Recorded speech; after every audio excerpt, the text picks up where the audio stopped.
Таңғажайып емес пе? Шынында таңғажайып. Венесуэлалықтар еліне жау шауып, елбасын тұтқындап кетсе, керісінше қуанып, тойлап, алақайлап, USA деп айқайлап, Америкаға алғыс айтып жатыр.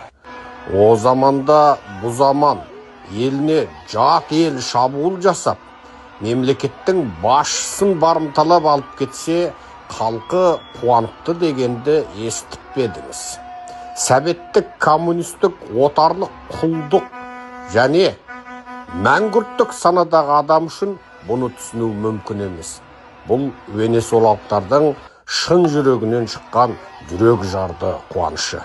Әлемнің түкпір-түкпіріне елінен босып кеткен, тентіреп тозып кеткен 10 миллион венесуэлалық дәл қазір қуаныштары қойындарына сыймай, алақайлап, малақайларын аспанға атып жатыр. Неге? Елдің небәрі 30 миллионға жуық халқының 3-тен 1, 10 миллионға жуығы саяси қуғын сүргіннен және елде өмір сүрудің мүмкін еместігінен шарасыздан шетке босып кеткен еді. Енді міне жылап, еңіреп, қуаныштарын тойлап жатыр. Орыс пен Қытайдың теріс үгіт насихат жасайтын медиалары Американың мақсаты Венесуэланың байлығын алу, анау-мынау деп халқының санасын тоқтаусыз улауда. Анығында бұл мұнайдан, байлықтан Венесуэланың халқына ешқандай пайда келіп жатқан жоқ еді. Мемлекеттің бүкіл байлығын тек ат төбеліндей билеуші топ қана жаулап, монополдап ұстап отырған. Қазақстанда да сондай. Қазақтың мұнайы мен газынан қазақ халқына көк тиындық пайда жоқ. Қазақ халқы мұнай, газдың және жер асты, жер үсті байлығының қызығын көріп отырған жоқ. Бүкіл байлықтың қызығын Назарбаев, Тоқаев, Құлыбаев және олардың айналасындағы ат төбеліндей топтар ғана көріп отыр.